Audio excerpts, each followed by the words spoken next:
बारिश का मौसम जितना देखने में सुहावना लगता है, उतना ही अपने साथ बहुत सारी प्रॉब्लम लेकर आता है, कुछ घर के अंदर, कुछ घर के बाहर। इन सारी परेशानियों से आप छुटकारा पा सकते हैं अगर आप मौसम के हिसाब से खुद को रखें। कुछ सिंपल डेली क्लीनिंग हैबिट्स को फॉलो करके मैं अपने घर को काफ़ी हद तक क्लीन और ऑर्गेनाइज रख पाती हूँ।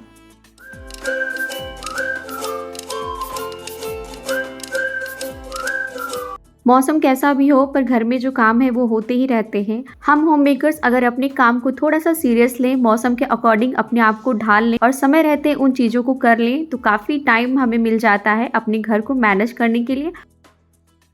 इस मौसम में घर में साफ सफाई होना बहुत ही इम्पॉर्टेंट हो जाता है बाकी अदर मौसम के कंपैरिजन में, क्योंकि इस मौसम में बहुत जल्दी घर में इन्फेक्शन होने का डर रहता है। अगर हम 2-3 दिन चीज़ों को इग्नोर कर दें तो घर के अंदर एक अजीब सी स्मेल आना स्टार्ट हो जाती है।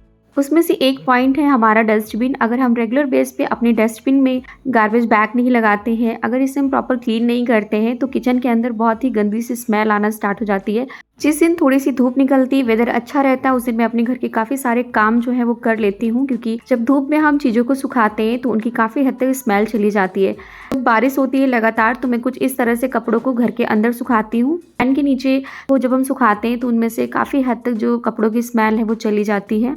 और जिस दिन धूप निकलती है उस दिन मैं अपने कुछ और प्लान कर लेती हूँ, जैसे कि जो भी मेरे लॉन्ड्री के कपड़े इकट्ठे होते हैं उन्हें मैं क्लीन कर लेती हूँ। उसके अलावा अगर घर चेंजेस करने वाले हैं जैसे कि बेडशीट वगैरह है, वीक में एटलीस्ट 2 बार तो हमें ज़रूर ही क्लीन करना चाहिए। और बारिश के मौसम में तो बहुत ही जल्दी मॉइस्चर आ जाता है, एक अजीब सी चिपचिपाहट होती है जिसकी वजह से स्मेल भी आने लगती है और काफ़ी ज़्यादा इन्फेक्शन का खतरा बढ़ जाता है। तो मेरे पास लॉन्ड्री बास्केट है जिसके अंदर मैं काफ़ी सारे अपने कपड़े इकट्ठे करती रहती हूँ और जिस दिन मौसम अच्छा होता है सबसे पहले मैं लॉन्ड्री का काम करती हूँ, जिससे कि मेरे 1-2 राउंड जब तक लगेंगे तब तक मैं अपने घर के बाकी काम भी निपटा लूँगी और धूप रहते ही मेरे काफ़ी सारे काम हो जाएँगे। बेडशीट चेंज करने के बाद सबसे पहला काम होता है अपने बेड को क्लीन करना। तो थोड़ा-सा धूप निकली थी तो मैंने यहाँ पर अपनी पिलो भी बाहर धूप में थोड़ी देर के लिए रख दी है। बेडशीट लगाने से पहले मैं हमेशा बेड को क्लीन करती हूँ, जिसके लिए माइक्रोफाइबर का डस्टर यूज़ करती हूँ। इससे बहुत ही ईज़िली डस्ट जो है वो रिमूव हो जाती है। फर्नीचर को क्लीन करने के लिए मेरे पास काफ़ी छोटे-छोटे माइक्रोफाइबर कपड़े हैं जिनकी हेल्प से मैं बारिश के मौसम में या कोई अदर भी मौसम होता है तब भी क्लीनिंग करती हूँ। इस मौसम में जितना पॉसिबल हो सके आप ड्राई डस्टिंग करिए, क्योंकि ऑलरेडी एयर में जो मॉइस्चर होता है उसकी वजह से काफ़ी ज़्यादा जो धूल होती है वो चीज़ों पे चिपक चुकी होती है। तो अगर आप वहाँ पे कुछ गीला स्प्रे करेंगे तो थोड़ा-सा क्लीनिंग करना मुश्किल हो जाता है। तो आप थोड़े से हल्के कपड़े लीजिए जिसमें फ़र वाले हों, जैसे माइक्रोफाइबर हो गए या कॉटन के कपड़े, उनकी हेल्प से आप अपने फर्नीचर काफ़ी अच्छे से शाइन कर सकते हैं। उसके बाद बेडशीट लगा दिया है मैंने, और बेडशीट जैसे मैंने आपको बोला है कि मैं वीक में एटलीस्ट 2 बार तो ज़रूर ही चेंज करती हूँ और अगर मुझे लगता है कि 3 बार ज़रूरत है तो मैं 3 बार भी चेंज करती हूँ। बेडशीट को सिंपली ड्राई फ़ोल्ड करके रख देती हूँ और जिस दिन मौसम अच्छा होता है उस दिन मैं अपनी सारी बेडशीट को धुल के अच्छे से सुखाकर वापस से रख लेती हूँ। तो ये सिंपल सी कुछ हैबिट्स हैं जिससे मेरा बेडरूम काफ़ी अच्छे से क्लीन रहता है। घर के अंदर कुछ जगहों पे मैं अल्टरनेटिव डेज़ पे क्लीनिंग करती हूँ, जैसे कि अपने बेडरूम को आज क्लीन कर लिया तो नेक्स्ट डे मैं अपने किचन को क्लीन करती हूँ या दूसरे बेडरूम को क्लीन कर लेती हूँ। तो इस तरह से जो मेरा एक साइकिल है वो चलता रहता है और मेरे घर में जो भी चीज़ें हैं वो वीक में कहीं न कहीं क्लीन होती रहती हैं, जिससे कि घर में मेरे बहुत ज़्यादा गंदगी नहीं रहती है, चीज़ें जो हैं वो डिक्लटर होती रहती हैं। और जब हम क्लीनिंग करते हैं तो साथ-साथ में ऑर्गनाइज़ेशन तो अपने आप ही हो जाता है। इस मौसम में घर को डिसइन्फेक्टेड अगर रखना है तो रेगुलर हमें पोछा लगाना चाहिए और उसके लिए आप कोई भी फ्लोर क्लीनर ले सकते हैं। अगर आपके घर में बहुत ज़्यादा कॉकरोच, चींटियाँ आती हैं तो वहाँ पर आप फ़िनाइल का यूज़ कर सकते हैं। अदरवाइज़ सिंपली आप लाइज़ॉल डालकर घर में पोछा लगा सकते हैं। इस मौसम में रेगुलर पोछा लगाना चाहिए, क्योंकि फर्श में बहुत ज़्यादा चिपचिपाहट हो जाती है, बाथरूम में आना-जाना, घर से बाहर भी हम आते-जाते हैं, स्लीपर का यूज़ करते हैं, स्लीपर के थ्रू घर के अंदर बहुत सारी गंदगी आ जाती है।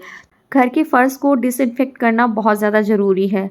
घर के कुछ ऐसे कॉर्नर होते हैं जहाँ पर हमारा डेली हाथ नहीं पहुँच पाता है, तो वहाँ पर आप अल्टरनेटिव डेज़ ज़रूर रखें मेरी तरह। जैसे कि मैंने बताया कि घर के कुछ-कुछ कॉर्नर हैं जो मैं एक दिन करती हूँ, कुछ कॉर्नर में छोड़ देती हूँ, अगले दिन करती हूँ। क्योंकि हम ह्यूमन बीइंग हैं, मशीन नहीं है, तो हम सारे काम एक दिन में ही नहीं कर सकते हैं। तो कुछ-कुछ चीज़ों को आप अल्टरनेटिव डेज़ पे रखेंगे तो आपका काफ़ी सारा काम जो है वो ईज़िली आप अकेले मैनेज कर पाएँगे। एक काम हम करते हैं और दूसरे काम को कई बार ऐसा होता है कि हम बढ़ा देते हैं। तो अपनी आदत में कुछ ऐसी चीज़ है कि आप जो भी काम कर रहे हैं उसको पूरी तरह से ख़त्म करिए। पोछा लगाने के बाद जो पोछा लगाने वाली बकेट होती है, मॉप स्टिक होती है, उसको भी ड्राई करना उतना ही इम्पोर्टेंट है जितना अपने घर को क्लीन करके रखना। तो अगर हम पोछे को नॉर्मली इस तरह से रख देते हैं तो ये बहुत टाइम लगाता है सूखने में और इसमें से स्मेल आने लगती है। अगर आपके बाथरूम में कुछ भी हैंगिंग करने वाला है तो आप इस तरह से इसको हैंग कर देंगे तो जो भी एक्स्ट्रा वाटर है वो ड्रॉप आउट हो जाएगा और जो मॉप है वो ईज़िली सूख जाएगा। अदरवाइज़ जब धूप निकले तो आप इस रिंग को निकाल कर थोड़ी देर के लिए धूप में सुखा दीजिए, तो बहुत ही कम टाइम में ये सूख भी जाता है और इसकी जो स्मेल होती है वो भी चली जाती है। वैसे तो बारिश के मौसम में बहुत रेयरली ही धूप निकलती है, लेकिन जिस दिन धूप निकले उस दिन आप थोड़ा-सा एक्स्ट्रा एक्टिव हो जाइए और अपने घर के वो सारे पेंडिंग काम उनको आप फटाफट कर लीजिए। तो साथ-साथ में कपड़े भी मैं डालती जा रही थी, जो कपड़े सूख रहे थे उनको दोबारा दूसरे साइड से पलट दे रही थी जिससे कि दोनों तरफ से हवा लग जाए और बहुत ही कम टाइम में जल्दी से सूख जाए, क्योंकि बारिश जो है वो कभी भी आ सकती है। नेक्स्ट चीज़, घर के अंदर बाथरूम को क्लीन रहना बहुत ज़्यादा ज़रूरी है, तो क्लीनिंग के साथ-साथ इसका ड्राई रहना भी ज़रूरी है। तो बाथरूम को तो मैं वीकली क्लीन करती हूँ, लेकिन रेगुलर बेसिस पे जब भी मेरे पूरे दिन के काम बाथरूम वाले ख़त्म हो जाते हैं, उसके बाद वाइपर की हेल्प से पूरे फ्लोर को अच्छे से क्लीन कर लेती हूँ और डोर खोलकर कुछ देर के लिए बाथरूम को सूखने के लिए छोड़ देती हूँ। डोर ओपन रहने से बाथरूम की जो स्मेल है वो भी काफ़ी हद तक ख़त्म हो जाती है और फ्लोर जो है वो जल्दी सूख जाता है।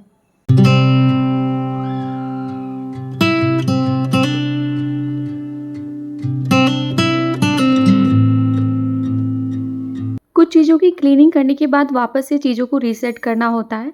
डस्टबिन जब एक बार अच्छे से ड्राई हो जाए तो वापस से यूज़ करने से पहले इसमें नीचे की तरफ आप एक न्यूज़पेपर प्लेस कर दीजिए और उसके बाद गार्बेज बैग लगाइए। न्यूज़पेपर प्लेस करने से जब भी हम इसमें कोई कचरा डालेंगे उसके अंदर जो भी मॉइस्चर होगा वो न्यूज़पेपर ईज़िली ऑब्ज़र्व कर लेगा। इसके साथ ही गंदी स्मेल जो होती है उसे भी न्यूज़पेपर ईज़िली ऑब्ज़र्व कर लेता है। तो यही छोटे-छोटे से सिंपल टिप्स हैं जो मैं अपनी डेली रूटीन में स्मार्टली यूज़ करती हूँ और अपने घर को काफ़ी हद तक क्लीन और ऑर्गनाइज़ रखती हूँ। किचन हमारे घर का सबसे इम्पॉर्टेंट पार्ट होता है। यहाँ पर 3 से 4 बार कुकिंग होती है और पूरे घर का हम यहीं से ख़्याल रखते हैं। पूरे दिन में आधा टाइम हमारा किचन में ही जाता है, तो किचन का क्लीन रहना बहुत ही ज़्यादा इम्पॉर्टेंट है। इस मौसम में अगर थोड़ा-सा भी लापरवाही करते हैं तो किचन में कॉकरोच या बहुत सारे कीड़े आने का डर रहता है। तो किचन के काउंटर टॉप को दिन में 1 बार ज़रूर डिसइंफेक्ट करें। ये डिपेंड करता है कि आपके पास कब टाइम है। तो मैं ज़्यादातर दोपहर के टाइम में अपने पूरे काउंटर टॉप को 1 बार डिसइंफेक्ट कर देती हूँ। उसके लिए सिंपल सा होममेड क्लीनर तैयार करती हूँ, जिसके लिए मैं थोड़ा-सा बेकिंग सोडा, डिश वॉश और आप चाहें तो इसमें थोड़ा-सा विनेगर भी ऐड कर सकते हैं और नॉर्मल वाटर। इन सब चीज़ों को अच्छे से मिक्स करके शेक कर लीजिए और उसके बाद अपने काउंटर टॉप को, गैस स्टोव को और उसके पीछे के एरिया को अच्छे से क्लीन कर दीजिए। इस स्प्रे को यूज़ करने के बाद आप देखेंगे कि आपके किचन में अगर हल्की सी भी कोई स्मेल आती है तो वो बिल्कुल भी नहीं आएगी और इंसेक्ट तो बिल्कुल भी नहीं आएंगे और कॉकरोच का तो बिल्कुल भी डर नहीं है। आप चाहे तो अपने किचन में कुछ-कुछ जगहों पर थोड़ा-सा कपूर रख सकते हैं, उससे एक बहुत ही अच्छी खुशबू आती है और कॉकरोच वगैरह उसकी स्मेल से बिल्कुल भी किचन में नहीं आते। अगर चींटी वगैरह हैं तो आप विनेगर ऐड करके ही स्प्रे बनाइए, उससे चींटी बिल्कुल भी नहीं आती है। काउंटर टॉप के ऊपर आप बहुत ज़्यादा सामान ना रखें, जो बहुत ही ज़्यादा ज़रूरी है उसे ही रखिए और जब आपको थोड़ा-सा टाइम मिले तो आप एक-एक कॉर्नर को क्लीन करते रहिए। जैसे कि शाम में मैं अपना गैस स्टोव के दूसरे साइड का कॉर्नर क्लीन कर लेती हूँ और दोपहर में मैं इस साइड का। तो इससे मेरा जो साइकिल, जैसे मैंने आपको बताया ना कि पूरे दिन चलता रहता है, चाहे वो मेरा घर हो, चाहे वो किचन हो। और यहाँ पर गैस स्टोव के नीचे जो पाइप दिया रहता है ना, इसको आप ज़रूर क्लीन करिए क्योंकि यहाँ से स्पेशली कॉकरोच वगैरह आने के चांसेस रहते हैं। इस होममेड क्लीनर को मैंने अपने किचन में ही रखा है और जब भी मुझे क्लीनिंग करनी होती है मैं इसी का यूज़ करती हूँ। किचन के बाकी एरिया के साथ साथ सिंक भी क्लीन करना बहुत इंपॉर्टेंट है, तो आप जितनी बार बर्तन धुलें उसके बाद आप सिंक एरिया को ज़रूर क्लीन करिए। बर्तन को क्लीन करने और सिंक एरिया को क्लीन करने के लिए आप अलग-अलग स्क्रब का यूज़ करिए। आप हो सके तो इस तरह से स्क्रब को हैंग कर देंगे तो जो भी एक्स्ट्रा पानी है निकल जाएगा और ये बहुत जल्दी ड्राई होगा और इससे स्मेल नहीं आएगी। नहीं तो आप इस तरह का कोई फूड कंटेनर ले सकते हो, उसमें नीचे की तरफ आप छोटे-छोटे छेद कर दीजिए और उसमें आप स्क्रबर को इस तरह से रख दीजिए। तो यहाँ पर जो मैंने हैंग किया वो मेरा सिंक क्लीनर स्क्रबर है, जो मैंने रखे हैं वो मेरे बर्तन धोने के हैं। सबसे लास्ट में मैं अपने किचन के जो कपड़े होते हैं उन्हें क्लीन करती हूँ। तो कुछ कपड़े जो मैं पूरे घर में डस्टिंग करती हूँ उनको अलग रखती हूँ, किचन के कपड़े जो होते हैं उन्हें अलग रखती हूँ और इनमें काफ़ी ज़्यादा स्मेल आने लगती है स्पेशली बारिश के मौसम में, तो आप इन्हें ज़रूर अच्छे से क्लीन करिए। इन कपड़ों को क्लीन करने के लिए आप गर्म पानी का यूज़ करें। तो एक बड़े बर्तन में थोड़ा-सा गर्म पानी ले लीजिए और उसमें ऐड करना है हमें विनेगर और थोड़ा-सा बेकिंग सोडा। इन दोनों के कॉम्बिनेशन से जो कपड़ों की स्मेल होती है वो भी चली जाती है और इनमें अगर कोई स्टेन लगा है, गंदगी है, वो भी ईज़िली निकल जाती है। तो दोनों चीज़ों को मिक्स करने के बाद हमें इन्हें 15 से 20 मिनट के लिए डिप करके रखना होता है। पानी थोड़ा-सा गर्म है तो आप यहाँ पे टोंग का यूज़ कर सकते हैं इनको अच्छे से डिप करने के लिए। उन कपड़ों को साइड में रख दिया है और अब दूसरे बोल में फिर से मैंने गर्म पानी ले लिया और इसमें ऐड किया है थोड़ा-सा डिटर्जेंट पाउडर और इसके साथ में ही थोड़ा-सा मैंने वेनिस यूज़ किया है, क्योंकि जब हम डस्टिंग करते हैं तो कई जगहों पे काफ़ी गंदी ग्रीस होती है जिसकी वजह से कपड़ों में दाग लग जाते हैं। इस पानी के मिक्सचर में सिमिलरली मैंने दूसरे कपड़े भी डिप करके रख दिए हैं और 15 मिनट के लिए मैंने डिप कर दिया था। उसके बाद इन्हें अच्छे से हाथ से रगड़ कर साफ़ कर लेंगे। किचन में हमें अलग-अलग किचन टॉवल की ज़रूरत होती है, कुछ डस्टिंग के लिए, कुछ अपने बर्तनों को वाइप करने के लिए, गैस स्टोव को क्लीन करने के लिए। तो आप अलग-अलग सेट रखिए, अलग-अलग कलर के रखेंगे जिससे कि आपस में मिक्स नहीं होंगे। तो मेरे ये कुछ कपड़े हैं जो मैंने अलग-अलग कलर के रखे हैं। कपड़े धोने के बाद मैं इन्हें हमेशा धूप में सुखाती हूँ, पर इस मौसम में कई बार धूप नहीं निकलती है, तो मैं घर के अंदर ही जो मैंने स्टैंड दिखाया था कपड़े सुखाने वाला, उसी में डाल देती हूँ और ये अक्सर मैं शाम में करती हूँ जिससे कि रात भर फ़ैन चलता है तो ये कपड़े अच्छे से सूख जाते हैं। आज काफ़ी अच्छी धूप निकली है तो मैं ये सारे कपड़े धूप में ही सुखाऊँगी। धूप में सुखाने से काफ़ी ज़्यादा फ़ायदा रहता है, इसकी स्मेल भी चली जाती है और कपड़े थोड़ा कम टाइम लेते हैं सूखने में। ये छोटे-छोटे से स्टेप हमारी लाइफ में बहुत ही इम्पोर्टेंट रोल प्ले करते हैं। कुछ अच्छी हैबिट्स अपनाकर, कुछ चीज़ों को टाइम पर ख़त्म करके हम अपने लिए भी टाइम निकाल पाते हैं और अपने पूरे परिवार को भी टाइम दे पाते हैं। सो फ्रेंड्स, यही था आज का वीडियो। आई होप आप लोगों को भी काफ़ी सारी चीज़ें अच्छी लगी होंगी। वीडियो अगर अच्छा लगा तो प्लीज़ लाइक कर दीजिए, कमेंट करिए और अगर चैनल पे पहली बार आएँ तो चैनल को सब्सक्राइब कर लीजिए। मैं मिलती हूँ आपसे एक नए इंटरेस्टिंग वीडियो के साथ। तब तक के लिए bye bye and take care.